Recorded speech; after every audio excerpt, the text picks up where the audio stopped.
వీళ్ళారా చక్కని ఆత్మీయ గీతాన్ని పాడి ప్రభుదేవుని నామని మహిపరుద్దాం. నా బ్రతుకు ఇంతేనని చింత పాడుచుంటినమ్మా, అంతలోనే యేసు ప్రభు మా ఊరి వచ్చాడమ్మా, మా ఊరికి వచ్చాడమ్మా, మా ఇంటికి వచ్చాడమ్మా. పాపినైనా నన్ను చూచి పలకరించినాడమ్మా, పాపినైనా నన్ను చూచి పలకరించినాడమ్మా, కుష్ఠరోగినైనా నన్ను ముట్టి స్వస్థపరిచాడమ్మా. నా బ్రతుకు ఇంతేనని చింత పాడుచుంటినమ్మా, అంతలోనే యేసు ప్రభు మా ఊరికి వచ్చాడమ్మా, మా ఊరికి వచ్చాడమ్మా, మా ఇంటికి వచ్చాడమ్మా. చెంగు ముట్టినంతలోనే నేను స్వస్థపడితేనమ్మా, చెంగు ముట్టినంతలోనే నేను స్వస్థపడితేనమ్మా. గుడ్డివాడనైనా నాకు దృష్టి కలుగజేశాడమ్మా, గుడ్డివాడనైనా నాకు దృష్టి కలుగజేశాడమ్మా. నా బ్రతుకు ఇంతేనని చింత పాడుచుంటినమ్మా, అంతలోనే యేసు ప్రభు మా ఊరికి వచ్చాడమ్మా, మా ఊరికి వచ్చాడమ్మా, మా ఇంటికి వచ్చాడమ్మా, మా ఊరికి వచ్చాడమ్మా, మా ఇంటికి వచ్చాడమ్మా. నా బ్రతుకు ఇంతేనని చింత పడుచుంటినమ్మా, చస్తే ఏమైపోతానని దిగులుతో నేను తినమ్మా. నా బ్రతుకు ఇంతేనని చింత పడుచుంటినమ్మా, చస్తే ఏమైపోతానని దిగులుతో నేను తినమ్మా. అంతలోనే యేసు స్వామి మా ఊరికి వచ్చాడమ్మా, మా ఊరికి వచ్చాడమ్మా, మా వీధికి వచ్చాడమ్మా, మా ఊరికి వచ్చాడమ్మా, మా ఇంటికి వచ్చాడమ్మా. పాపంతో చస్తే నీకు అగ్నిగుండం అన్నాడమ్మా, పాపం పోతే నీకు మోక్షరాజ్యం అన్నాడమ్మా, పాపంతో చస్తే నీకు అగ్నిగుండం అన్నాడమ్మా, పాపం పోతే నీకు మోక్షరాజ్యం అన్నాడమ్మా. అగ్నిగుండం వద్దన్నాను మోక్షరాజ్యం కావాలన్నా, అగ్నిగుండం వద్దన్నాను మోక్షరాజ్యం కావాలన్నా. నేనే మార్గం అన్నాడమ్మా, నేనే జీవం అన్నాడమ్మా, నీ పాపం కొరకే నేను బలి అయ్యానన్నాడమ్మా.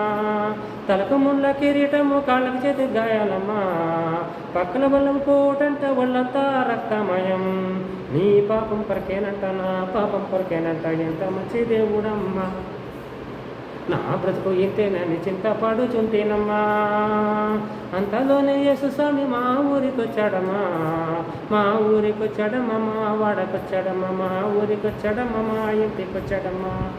పాపం ఒప్పుకుంటే నిన్ను క్షమిస్తానన్నాడమ్మా, రక్తంతో నిన్ను కడిగి శుద్ధి చేస్తానన్నాడమ్మా, నరకం నుండి రక్షించి పర్లోక రాజ్యం ఇస్తానన్నాడమ్మా, నరకం నుండి రక్షించి పర్లోక రాజ్యం ఇస్తాడమ్మా. ఇంత మంచి దేవుడమ్మా నా హృదయంలో ఉంటాడమ్మా, ఇంత మంచి దేవుడమ్మా నా హృదయంలో ఉంటాడమ్మా. నా బ్రతుకు ఇంతేనని చింత పడుచుంటేనమ్మా, అంతలోనే యేసు స్వామి మా ఊరికి వచ్చాడమ్మా, మా ఊరికి వచ్చాడమ్మా, మా వాడకి వచ్చాడమ్మా, మా ఊరికి వచ్చాడమ్మా, మా ఇంటికి వచ్చాడమ్మా. పాపికి లేదు ప్రియులారా నిత్య జీవం, అగ్ని ఆరదు పురుగు చావదు. అక్కడ ఘోరమైన నరకంలో అగ్ని ఆరదు పురుగు చావదు, అక్కడ ఏడ్పులు పళ్ళు కొరుటు యుగయుగములు ఉంటుంది. ఆ యొక్క ఘోరమైన అగ్నిలో కటిక చీకటిలో ఏడుస్తూ పళ్ళు కొరుకుతూ యుగ యుగాలు జీవించాల్సి వస్తుంది. ఏసు రక్తమే మన పాపాన్ని కడిగేది, ఏసు పవిత్ర రక్తమైన పాపాన్ని కడిగేది, ఏసు నామే మనల్ని నరకం నుంచి తప్పించి పరలోక రాజ్యం చేర్చేది. పిల్లరా ఇంతవరకు మీరు యేసుక్రీస్తు ప్రభువుని నమ్మకుండా ఉంటే నేడే యేసుని విశ్వాసం నుంచి రక్షించబడవలసిందిగా ప్రభు పేరును మనం చేస్తున్న. పిల్లారా మూఢభక్తి వల్ల ఏమీ ప్రయోజనం లేదు, గంగలో మునిగితే పాపం పోదు, విగ్రహ పూజ వల్ల మీ ఆత్మ రక్షించబడదు. జీవము గల దేవుడు తట్టు తిరిగి రక్షించబడాల్సిందిగా ప్రభు పేరుడు ప్రేమతో మనం చేస్తున్నా. పిల్లారా ఒక్కసారి నరకంలో వేయబడ్డామంటే తిరిగి మనము వెనక్కి రాలేము, ఎందుకంటే నరకంలో ఎంట్రన్సే ఉంది కానీ ఎగ్జిట్ లేదు. నరకంలో వేయబడిన తర్వాత తిరిగి వచ్చే ద్వారం అనేది అక్కడ లేదు, అక్కడ ఎంట్రన్సే కానీ ఎగ్జిట్ లేదు. నరకానికి వెళ్ళే ద్వారమే కానీ వచ్చే ద్వారం లేదు. పిల్లరా అందుకని మీకు స్వార్థ ప్రకటిస్తున్నాం, ఇది ఒక మతం కాదు. మీ బ్రతుకులను వేసి నమ్మకుండా తను చాలిస్తే ఆ ఘోరమైన అగ్నిలోకి వెళ్ళిన తర్వాత యుగయుగాలు కాలుతూ ఏడుస్తూ పళ్ళు గుర్తు చేయించాల్సి వస్తుంది. మరణ దినాన్ని మనం ఎవరి మెరగము. నిజంగా మన మరణం గురించి కానీ నరకం గురించి కానీ ఆలోచిస్తే మనం నిద్రపడ తెలుసా పిల్లారా? మనకి మరణం తప్పించుకోలేం, మనకి మరణం అనేది ప్రభు దేవుడు రాస్తాడు, పాపం వల్ల చేత మరణం అన్నాడు, మరణం ఎలాగ తప్పించుకోలేం. నరకంలో పడకుండా మనము వాక్యాన్ని ధ్యానిస్తూ వాక్యం మొదలు పెట్టుకుని స్వార్థ మీద రక్షించబడి వాక్యానుసారంగా జీవిస్తే ఆ యొక్క నరకం తప్పబడి మనం దేవుని రాజ్యంలో చేరగలం. పిల్లారా అనేకమైన దేవుని వాక్య సత్యాలు, ఆత్మీయ సత్యాలు, అమూల్య సత్యాలు తెలుసుకున్నాం. పిల్లారా వివాహం ఎంతో ఘనమైందన్నాడు ప్రభు. వేశ్యాసంగులకు, వ్యభిచారులకు దేవుడు తీర్పు తీస్తాడు. పిల్లారా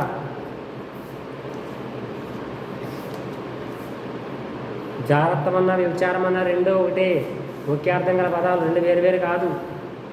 కన్నన్నా నయనమన్నా ఒకటే కదా, చెయ్యన్నా కరమన్నా ఒకటే కదా. యేసుక్రీస్తు ప్రభుల వారు ఏమని తెలియజేశారంటే, వ్యభిచార కారణం బట్టి గాక తన భార్యను విడనాడు ప్రతివాడు ఆవిడ వ్యభిచారిణిగా చేస్తున్నాడు, విడబడిన దాన్ని పెళ్ళాడవాడు వ్యభిచరించుచున్నాడని ప్రభువైన దేవుడు తన వాక్యం ద్వారా మనకు తెలియజేస్తున్నాడు. మీరు మత్తయి సువార్త 5వ అధ్యాయం 37-32 ఇంటికెలా చదువుకోండి. మత్తయి సువార్త 19వ అధ్యాయం 3-11 వరకు ఇంటికెలా చదువుకోండి. రోమారాధిపతి 7వ అధ్యాయం 2-3 వచ్చిన ఇంటికెలా చదువుకోండి. ప్రభువైన దేవుడు జాగ్రత్తం జరిగించొద్దన్నాడు, వ్యభిచార క్రియలు చేయొద్దన్నాడు. మరి చాలామంది అడగచ్చు, పాత నిబంధనలో పరిత్యాగ పత్రిక ఇవ్వచ్చని మోసే చెప్పాడు కదా అంటారు. ప్రభువైన దేవుడు తెలియజేసిన సత్యం ఏంటంటే,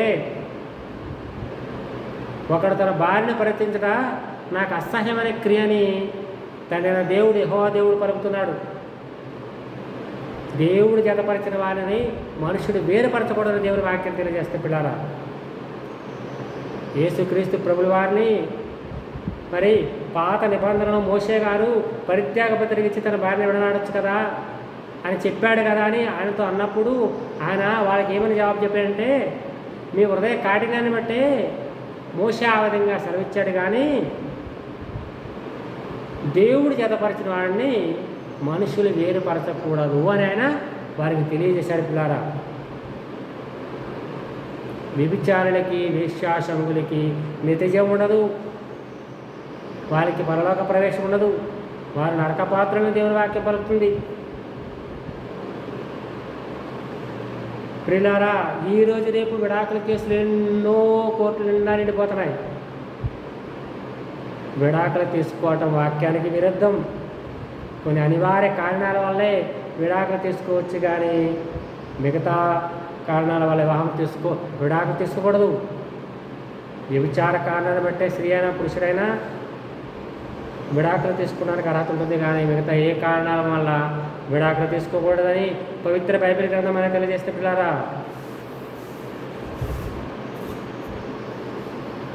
క్రైస్తవులు ఈ లోక చట్టాన్నే కాదు దేవుని చట్ట ప్రకారం కూడా జీవించాలి. ఈ లోక చట్టాన్ని గౌరవించాలి, దేవుని చట్టాన్ని గౌరవించాలి. విడాకులు వ్యభిచార కారణం బట్టి వచ్చు, కానీ మిగతా ఏ కారణం వల్ల పడి ఇవ్వకూడదని యేసు ప్రభు తెలియజేశారు మనకి. కొందరు పిల్లల పుట్టడం లేదని తన భార్యను విడిచిపెట్టేస్తూ ఉంటారు, అది కరెక్ట్ కాదు. పిల్లల పుట్ట కారణంగా విడాకులు ఇవ్వకూడదు. భర్త చనిపోయిన తరువాతనే ఆ వారి వేరొకరి వివాహం చేసుకోవచ్చని దేవుని వాక్యం మనకు తెలియజేస్తుంది. యవ్వన స్త్రీలు తమ పిల్లలకు తమకు వివాహం అయిన తర్వాత పిల్లలు పుట్టకుండా ఉన్నట్లయితే, వాళ్ళ పిల్లలు పుట్టకముడిగా ఒకవేళ భర్త చనిపోతే వాళ్ళు వేరొకరిని వివాహం చేసుకోవటము మంచిదని నా అభిప్రాయం ప్రియులారా. అంతేగాని విడాకులను బైబిల్ ప్రోత్సహించట్లేదు. ప్రియులారా కొద్దిమంది ఏమంటారంటే, పాత నిబంధన కాలంలో చాలామందిని అలనాడు ఇశ్రాయేలు జనాంగ వివాహం చేసుకున్నారు కదా, మరి ఇప్పుడు అలా చేయొచ్చా చేసుకోవచ్చా అనేటువంటి డౌట్ కలిగి ఉంటారు. మనము దేవుని వాక్యము ద్వారా ఆ విషయాలు తెలుసుకున్నాం పిల్లారా. పాత నిబంధనలో అబ్రహాం గారికి 2 భార్యలు ఉన్నట్టు మనం తెలుసుకుంటాం. ఇస్సాకు గారికి అబ్రహాం కుమారుడు ఇస్సాకు.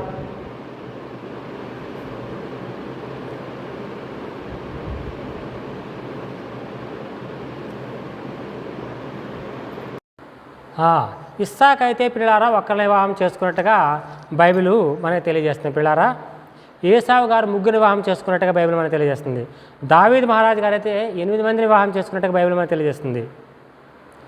సొలొమోను గారు 1000 మందిని వివాహం చేసుకున్నట్టుగా బైబిల్ మనకు తెలియజేస్తుంది.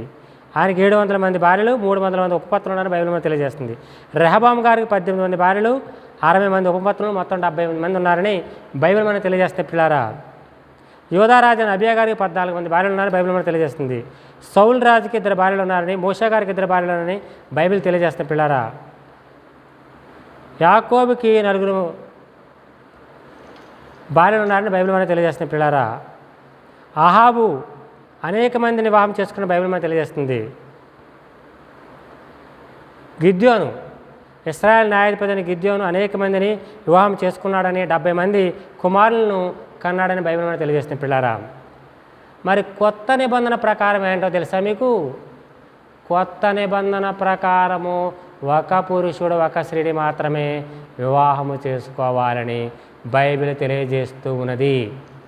పాత నిబంధన కాలములో ఆ అజ్ఞాన కాలములను దేవుడు చూచి చూడనట్టు ఉండను, కానీ ఇప్పుడైతే అందరూ అంతటా మారు మనసు పొందాలని ప్రభువైన దేవుడు మనకి తెలియజేస్తూ ఉన్నాడు.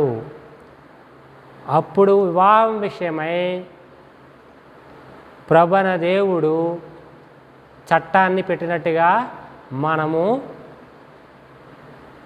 అప్పుడు చట్ట ప్రకారం ఎంతమందిని వివాహం చేసుకోవచ్చు, కానీ ఇప్పుడు కొత్త నిబంధన చట్ట ప్రకారము ఒక పురుషుడు ఒక స్త్రీని మాత్రమే వివాహం చేసుకోవాలి. అనివార్య కారణాల వల్ల మనకు వివాహం చేసుకుంటే తప్పు లేదు, కానీ ఇంకా వేరే కారణం వల్ల వివాహం చేసుకోకూడదని బైబిల్ మనకి స్పష్టంగా తెలియజేస్తున్న పిల్లారా. ప్రియులారా, జారత్వము జరిగించేవాడు కేవలము బుద్ధి శూన్యుడు.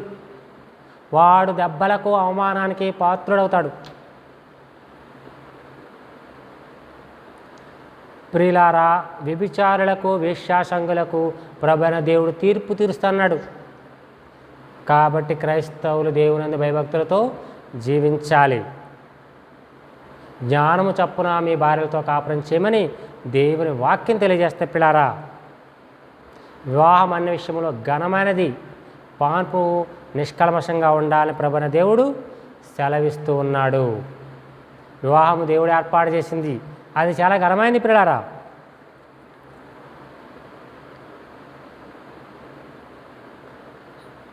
జారత్వానికి దూరంగా పారిపోమని కూడా దేవుని వాక్యం తెలియజేస్తుంది. మనిషి చేసే ప్రతి పాపము దేహము వెలుపటుంటుంది. జారత్వము అనేటటువంటిది దేహముతో జరిగించేది కాబట్టి అది ఘోరమైనటువంటి పాపం. దేవుని చిత్తం ఏంటంటే, మీలో ప్రతివాడుది కామాభిలాషయందు కాక దేవుని ఎరగని అన్ని జనులే కామాభిలాషయందు కాక పరిశుద్ధత యందు తన ఘటాన్ని ఎట్లు కాపాడుకోవాలో అది ఎరుగుండటే దేవుని చిత్తమైన దేవుని వాక్యం తెలియజేస్తుంది. అంటే నువ్వు నీ దేహాన్ని చాలా పవిత్రంగా కాపాడుకోవాలి. ఎందుకంటే నీ దేహము దేవుని వల్ల నీకు అనుగ్రహించబడింది. నీ దేహము దేవుని ఆలయమని దేవుని వాక్యం తెలియజేస్తుంది.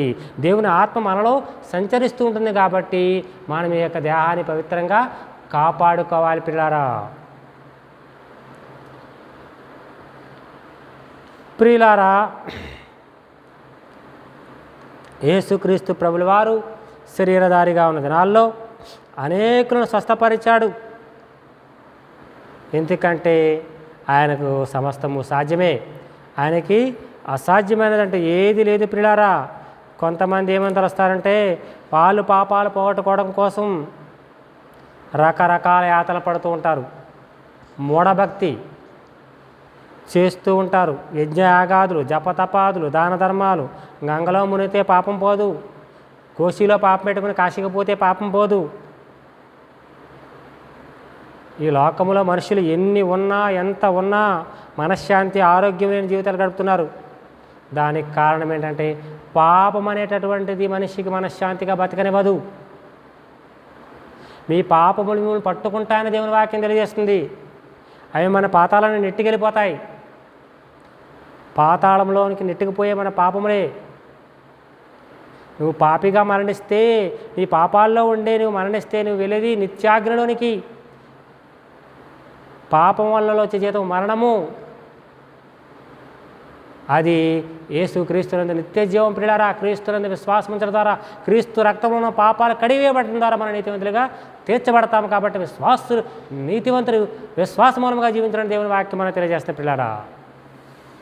ప్రియులారా, మనం పరిశుద్ధంగా జీవించకపోతే తండ్రి దేవునికి ప్రసవ వేదన కలుగుతుంది.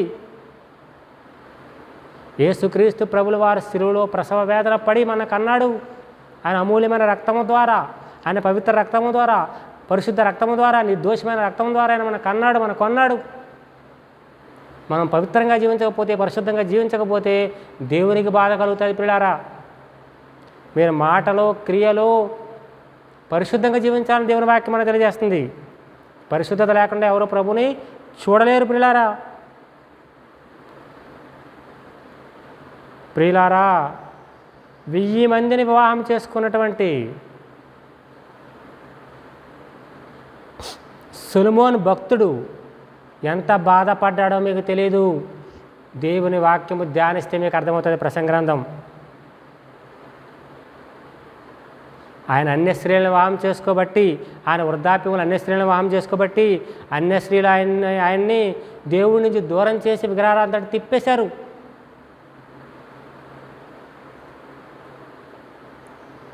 సొలొమోను భక్తుడు వాళ్ళని వివాహం చేసుకోవడం వల్ల ఎంత వేదన పడ్డాడు. ప్రసంగి గ్రంథం చదివితే మనకు ఆ విషయం తెలుస్తుంది. ప్రియులారా, ప్రసంగి గ్రంథం 7వ అధ్యాయం 23వ వచనం అలా చదివితే, మరణము కంటే బలమైనది ఏంటో మనం తెలియజేస్తూ ఉంటాడు. అక్కడ ఉరులు వంటి మనస్సు కలిగినటువంటి స్త్రీలు మరణము కంటే బలం అంటున్నాడు. అక్కడ వాళ్ళ చేతులు బంధకాలు లాంటివి అంటున్నాడు. అక్కడ సొలొమోను గారి చివరి దశలో వాళ్ళు ఆయన చూడలేదు. అనేక యాతనలు పడ్డాడు. ఆయన చాలా కృంగిపోయాడు. వాళ్ళ భార్యలు ఆయన ఇడిచిపెట్టి వెళ్ళిపోయారు. ఆయన దావీదు గారిలాగా పశ్చాత్తాపడ్డాడు. ఉరులు వంటి మనస్సు గల స్త్రీ మరణము కంటే బలమైంది అంటాడు ఆయన.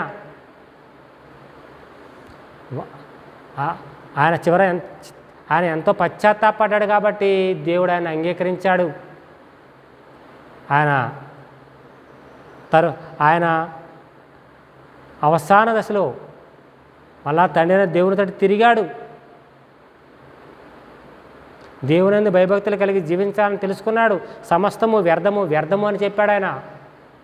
ఈ లోకంలో ఎంత ఉన్నా, ఎంత సంపాదించుకున్నా, ఎంత కూడగట్టుకున్నా, ఎన్ని వివాహాలు చేసుకున్నా, ఈ లోక వైభవాన్ని ఎంత అనుభవించినా, ఈ లోకంలో ఉన్న వాటి గురించి ఎంత తాపత్రయపడినా అదంతా వ్యర్థమని, దానివల్ల మనశ్శాంతి లేకుండా పోయింది. ఆయనకి ఆరోగ్యము కోల్పోయాడు, మనశ్శాంతి కోల్పోయాడు.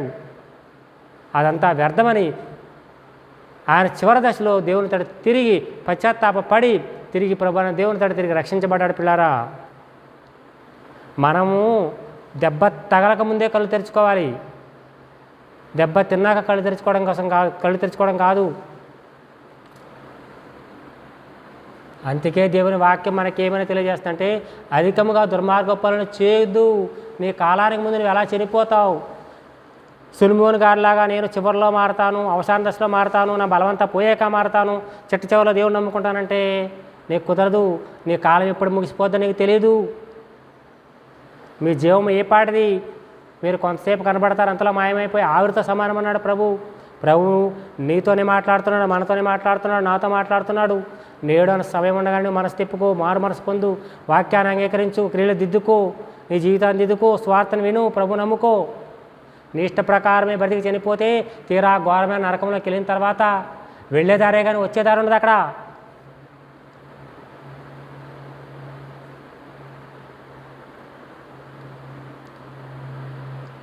ప్రియులారా, ఈ లోకములో సైంటిస్టులు చాలామంది ఉన్నారు, గొప్ప గొప్ప వారు అనబడిన వారు చాలామంది ఉన్నారు. ఇంగ్లీష్ వైద్యాన్ని మనం వాడుతున్నాం. సర్ జేమ్స్ విల్సన్ అనేటటువంటి ఆయన క్లోరోఫామ్ కనుక్కున్నాడు. పిల్లారా, సైంటిస్టులు, వైద్య శాస్త్రవేత్తలు చాలామంది దేవుడు నమ్ముకున్న వాళ్ళే ఉన్నారు. పిల్లారా, మరి వాళ్ళు వాడిన మందులు, వాళ్ళు కనుక్కున్న మందులు మనం ఇప్పుడు వాడుకుంటున్నాం. అంతేకాదు, ఆయన సూచించిన ఆపరేషన్లు ఇప్పుడు ఎంతమంది చేయించుకున్నారు కదా, క్లోరోఫామ్ వాడు మత్తుమంది ఆపరేషన్ చేయించుకున్నారు కదా, ఇంగ్లీష్ మందు వాడుతున్నాం కదా. యేసు ప్రభుని ఇంగ్లీష్ వాళ్ళ దేవుడు, విదేశీ దేవుడు అంటారు ఎందుకు? ఆ మందులు వాడేటప్పుడు వాళ్ళు కనుక్కున్న మందులు అయితే మనకు కావాలి, కానీ యేసు అయితే విదేశీ దేవుడు వద్దని మనం అంటామా? మతోన్మాదులు చేస్తున్నటువంటి ఈ మూర్ఖ ప్రవర్తన చాలా చెడ్డది పిల్లారా.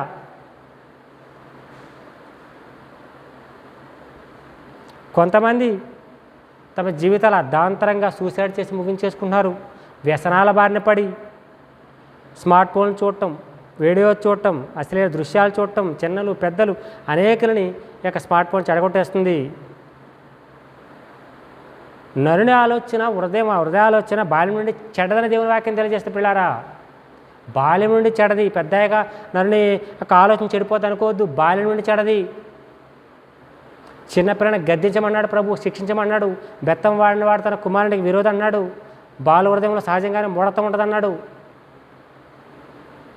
కాబట్టి చిన్న పిల్లలను వీపు మీద కొడుతూనే చిన్నప్పటి నుంచి వాళ్ళని లైన్లో పెట్టాలి. తండ్రి శిక్షించమని కుమారుడెవరు? మనకి తండ్రి, దేవుడైన తండ్రి, మన ఆత్మలకు తండ్రి కాబట్టి ఆయన మనం శిక్షించుతాడు. ఆయన మన మేలు కోసం శిక్షిస్తాడు.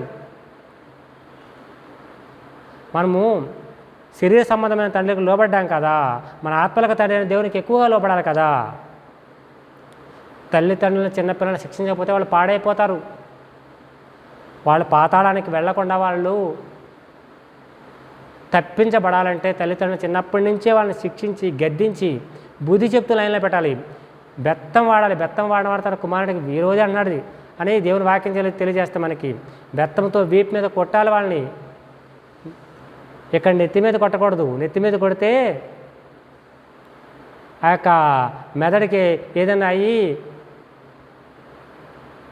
మతిస్థిమితం లేని వారిగా తయారయ్యే ప్రమాదం ఉంది. కాబట్టి చిన్న పిల్లలని బెత్తముతో వీపు మీద దండిస్తూ లైన్లో పెట్టాలి పిల్లారా.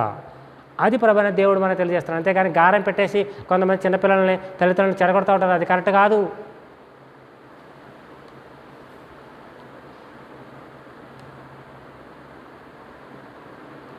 ప్రియులారా, యేసుక్రీస్తు ప్రభుల వారు శిలువలో ప్రసవ వేదన పడి మనకు అన్నాడు.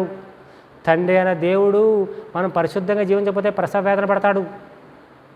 ప్రసవ వేదన అంటే గర్భం ధరించినటువంటి తల్లికే ప్రసవ వేదన ఉంటుందని మనం అనుకుంటాం. అది నిజమే, కరెక్టే. నవమాసాలు మోసి తల్లి ప్రసవ వేదన పడి పిల్లలకంటది. మనం పరిశుద్ధంగా లేకపోతే తండ్రి దేవునికి కూడా మన విషయమే ప్రసవ వేదన ఉంటుంది. యేసుక్రీస్తు ప్రభుల వారు కూడా శిలువలో మన పాపాల కోసం చనిపోయాడు కదా. ఆయన కూడా ఎంతో ప్రసవ వేదన పడి ఆ శిలువలో మన కోసం ప్రాణం పెట్టి మన కన్నాడు. ఆయన రక్తంలో కడిగి మనకు కొన్నాడు పిల్లారా. కొంతమంది స్త్రీలు పిల్లలకి అనేటప్పుడు చనిపోతుంటారు, ప్రాణాలు తెగించి పిల్లలకి అంటారు. అలాగే యేసుక్రీస్తు ప్రభుల వారు మన కోసం ప్రాణం పెట్టి తన అమూల్యమైన రక్తాన్ని కార్చి మన కొన్నాడు పిల్లారంతకని ఇంత గొప్ప రక్షణ మనము పొందుకున్నాం. ఇంత గొప్ప రక్షణ నిర్లక్ష్యం చేస్తే మనం తప్పించుకోలేం.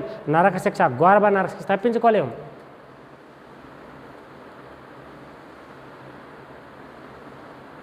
మనము పరిశుద్ధ జీవితం గడపాలి.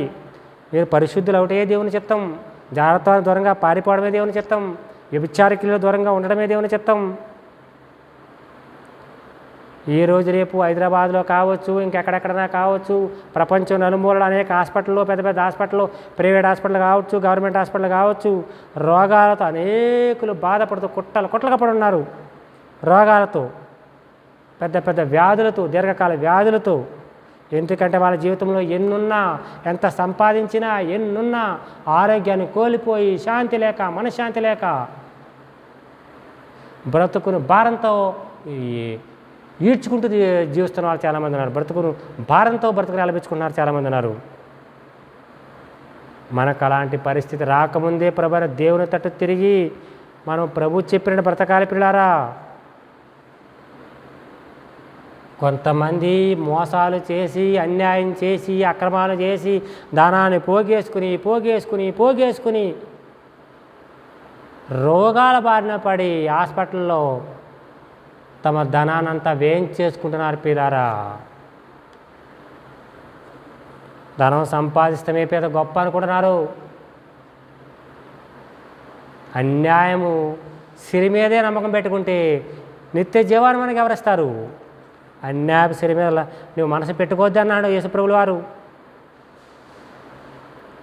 నేటి కాలంలో ప్రేమని దోమని యువకులు చెడిపోతున్నారు పిల్లారా. పిచ్చి సినిమాలు చూసి, ఈ స్మార్ట్ ఫోన్ వీడియోలు చూసి ప్రేమ పేరుతో చంపుకుంటూ ఉన్నారు పిల్లారా. ప్రేమ పేరుతో భయంకరంగా ప్రవర్తిస్తున్నారు.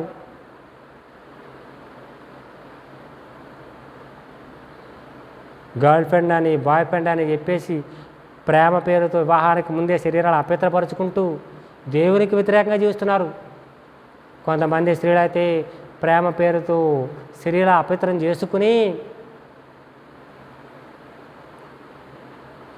వాళ్ళు అబార్షన్ చేయించుకున్నారు, అంటే భ్రూణహత్య చేయించుకున్నారు. అది నరహత్యతో సమానం. దేవునికి వ్యతిరేకమైన క్రియలు చేస్తూ చేస్తున్నారు పిల్లారా. అది చాలా తప్పు, భయంకరమైన పాపం. యాసిడ్ దాడులు, ప్రేమిస్తున్నానని చెప్పి అమ్మాయి మీద యాసిడ్ దాడి అబ్బాయి చేస్తున్నాడు. అదేం ప్రేమ? ప్రేమ పొరుగువారికి కీడు చేయదని బైబిల్ మనకు తెలియజేస్తే పిల్లారా. మనుషుల ప్రేమలో స్వార్థం ఉంది, యేసు ప్రేమలో స్వార్థం లేదు, దేవుడి ప్రేమలో స్వార్థం లేదు. ఈ లోక ప్రేమలు రోజుకోలాగా మారిపోతూ ఉంటాయి, డబ్బుని బట్టి మారిపోతూ ఉంటాయి. డబ్బు ఉంటే ఓలాగా, డబ్బు లేకపోతే మరోలాగా మనుషుల ప్రేమలు మారిపోతున్నాయి పిల్లారా.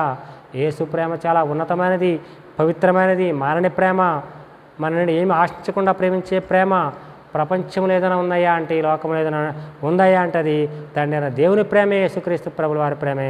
తండ్రి అయిన దేవుని ప్రేమ చాలా గొప్పది, యేసుక్రీస్తు ప్రభుల వారి ప్రేమ చాలా గొప్పది పిల్లారా. మనందరి పాపాల కోసం ఆ ఘోరమైన సిలువలో శ్రమను సహించి ప్రాణం పెట్టిన ప్రేమ యేసుక్రీస్తు ప్రభుల వారి ప్రేమ. అంత గొప్ప దేవుడైనటువంటి యేసుక్రీస్తు ప్రభుల వారిని మీరు ఇంకా తెలుసుకోకుండా ఉన్నట్టయితే ప్రభువైన దేవుడు మీతోనూ మాట్లాడుతున్నాడు, మీ అందరితో మాట్లాడుతున్నాడు. నేడే మీరు యేసు నామమున విశ్వాసం ఉంచి రక్షించబడాలని ప్రాధేయపడి వేడుకుంటున్నాను. దేవుడిచ్చే శాంతి సమాధానాలని, ఆరోగ్యాన్ని, ఆనందాన్ని, ఇహ పరాల్లో దేవుడు మనకిచ్చే సంతోషాన్ని మీరు పొందుకోవాలని ప్రేమతో మీకు తెలియజేస్తున్నాను. ఆ ప్రభువుకి ఇష్టలుగా బ్రతకాలని మీకు ప్రేమతో తెలియజేస్తున్నాను పిల్లారా. ప్రియులారా, నరకంలో ఎంట్రన్సే కానీ ఎగ్జిట్ లేదు. మనకి మరణ దినం ఎప్పుడో మనకు తెలియదు. మరణయాతనతో ఎవరన్నా చనిపోతూ ఉంటే ఐసీలో ఉన్న కోమాలన్నా పెట్టి మరణయాతనతో కొన ప్రాణంతో కొట్టుకుంటూ ఉన్న వ్యక్తి దగ్గరికి వెళ్ళి నీకు ₹1 కోటి ఇస్తాం అంటే ఆ వ్యక్తి సంతోషపడ్డు. నీకు ₹1,00,000 ఇస్తాం లేదా 10 లక్షలు ఇస్తాం అని చెప్పిన ఆ వ్యక్తి సంతోషపడ్డు. నువ్వు ఎంత ధనం ఇచ్చినా ఆ వ్యక్తికి సంతోషం ఉండదు.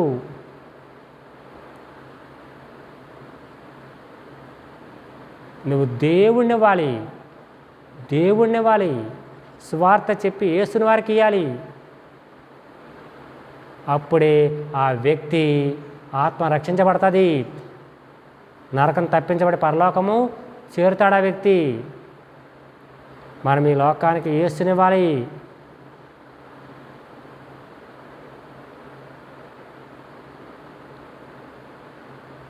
ధనము సంపాదించటం వల్ల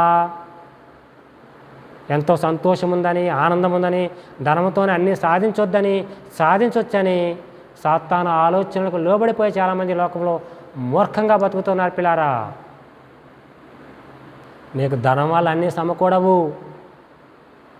ధనము నీకు కొన్ని అవసరాలు మాత్రమే తీరుస్తుంది.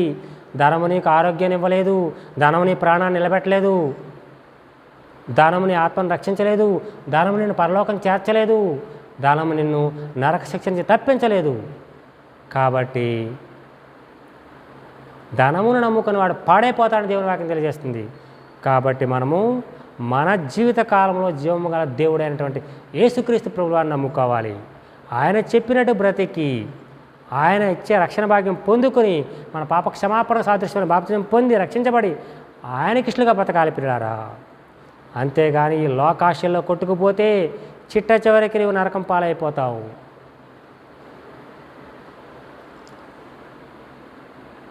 ప్రియులారా, ఈరోజు రేపు అనేక సంఘాల వారు ఆదివారపు ఆరాధనని వీడియోస్లో రికార్డ్ చేస్తూ ఉన్నారు పిల్లారా. చాలామంది విశ్వాసులు లైవ్ భక్తికి అలవాటు పడిపోయారు పిల్లారా. లైవ్ భక్తికి కాదు నా పిల్లారా మనం అలవాటు పడవలసింది. మనము దేవుని మందిరానికి వెళ్ళి దైవజనులు అందించే వర్తమానాలు శ్రద్ధగా వింటూ నోట్బుక్లో వాటిని రాసుకోవాలి. ఇంటికి వచ్చి వాటిని చదువుకోవాలి, ఆ వాక్యాన్ని ధ్యానించుకోవాలి. నేనేమనుకుంటానో తెలుసా మీకు, ఆదివారం జరిగే ఆరాధనలు లైవ్లో ఇవ్వటం మంచిది కాదని నా అభిప్రాయం పిల్లారా.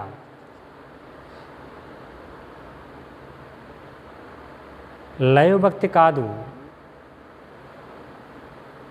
మనం అలవాటు చేసుకోవాల్సింది. బైబిల్ని ధ్యానిస్తూ దేవుని వాక్య సత్యాలు మనము నేర్చుకోవాలి పిల్లారా. కొన్ని ముఖ్యమైన వీడియోస్ దైవజనులు చేస్తే సరిపోతుంది. అనేకులకు విశ్వాసులకు ఆత్మీయంగా బలం చేకూర్చడానికి, అనేక రక్షిపోతున్న ఆత్మలు రక్షించబడటానికి అవి ఎంతో ఉపయోగకరంగా ఉంటాయి పిల్లారా. లైవ్ భక్తికి అలవాటు పడకూడదు మనము.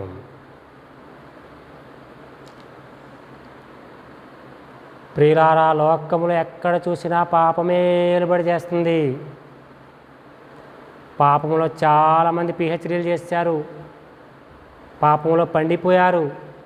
పాపము నుంచి బయటికి రావాలి అని ప్రభువైన దేవుడు చెప్తుంటే పాపములోనే జీవిస్తూ పాపములోనే కొనసాగుతూ ఉన్నారు చాలామంది. ప్రియులారా, మనం పరిశుద్ధంగా ఉండటానికి ప్రసవేతన పడాలి, కానీ పాపాన్ని కంఠానికి కాదు, పాపములో ఉండటానికి కాదు, పాపములు పడటానికి ప్రసవేదన పడతారు ఈ లోకంలో కొంతమంది. అది దేవుని దృష్టికి కరెక్ట్ కాదు పిల్లారా.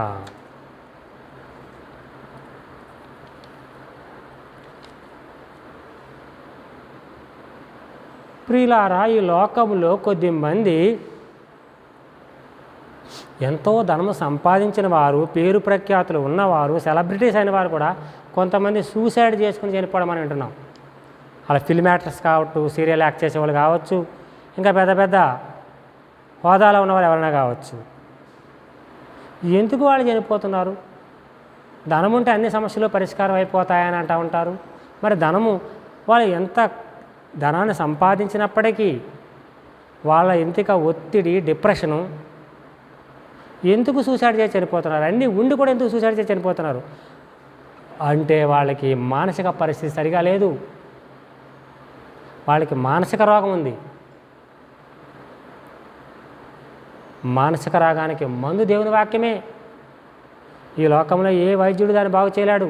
అందుకే దేవుని వాక్యం పలుకుతుంది, హృదయం అన్నిటికంటే మోసకరమైనది, అది ఘోరమైన వ్యాధి కలది. హృదయము అన్నిటికంటే మోసకరమైనదని దేవుని వాక్యం తెలియజేస్తుంది. మన అవయవాల్లో, మన దేహంలో ఉన్న అవయవాలన్నింటికంటే మోసకరమైనది ఏంటంటే హృదయం. అంటే మన చేతులు, కన్ను, కాలు, ముక్కు, ఇవన్నిటికంటే కూడా డేంజర్ ఏదయ్యా అంటే హృదయం. ఆ హృదయంలో ఉన్న పాపాన్ని బట్టి చాలామంది ఒత్తిడికి లోనైపోయి ఎంత డబ్బు సంపాదించినా, ఎంత ఉన్నా, పైకి ఎంత పేరు ప్రఖ్యాతులుగా ఉన్నవారిగా పిలువబడుతున్నా, ఎంతమంది చేత మన్ననలు పొందుకున్నప్పటికి కూడా వారు సూసైడ్ చేసుకుని చనిపోతూ ఉన్నారు. కారణం ఏంటంటే వాళ్ళకి అంతరంగిక అశాంతి. ఎన్నున్నప్పటికీ మానసిక శాంతి లేదు, ఎన్నున్నప్పటికీ ప్రశాంతత లేదు, ఎంతున్నప్పటికీ వాళ్ళకి ప్రశాంతత కానీ, ఆరోగ్యం కానీ, ఆనందం కానీ వాళ్ళ జీవితంలో లేకపోబట్టి ఆత్మహత్య చేసుకుని, ఆత్మహత్యే మా సమస్యలుగా పరిష్కారం అని భావించి ఆత్మహత్యలు చేసుకుని మరణిస్తూ ఉన్నారు. ప్రభువును తెలుసుకోకుండా ఆత్మహత్య చేసుకుని మరణించి నిత్యాగ్ని దండనగా జారిపోతున్నారు పిల్లారా. మానసిక వ్యాధికి మందు లేదు, శరీరానికి వచ్చే వ్యాధులకి మందు ఉంది లోకంలో. మానసిక వ్యాధికి మందు లేదు ప్రియులారా. దేవుని వాక్యమే మనకి శాంతినిచ్చేది, సమాధానాన్నిచ్చేది, ఊరటనిచ్చేది. దేవుని వాక్యమే మనకి వాదార్పునిచ్చేది. దేవుని వాక్యమే మనకు శక్తి బలాలిచ్చేది. దేవుని వాక్యం మనకు ఆనందం ఇచ్చేది. కాబట్టి ప్రతి దినము దేవుని వాక్య సత్యాలు నేర్చుకుంటూ, దేవునిలో ఆనందిస్తూ, ప్రభువుని దేవుని సంతోషపెడుతూ, ఆయన కార్యాలు చేస్తూ, ప్రభువుని సంతోషపెడుతూ జీవిద్దాం. అట్టి కృప ప్రభువైన దేవుడు వింటున్న మీకు చెబుతున్న నాకు దయచేయునుగాక. ప్రభువైన దేవుడు నష్టపోతున్న అనేకులకి ఈ వర్తమానం ద్వారా తన రక్షణ భాగ్యం దయచేయునుగాక. ప్రభువైన దేవుడు మిమ్మల్ని అందరినీ దీవించి ఆశీర్వదించునుగాక. క్రీస్తు యేసు మిమ్మల్ని మీకు ప్రతి విధమైన సహకారం తీర్చునుగాక. Amen, amen, amen.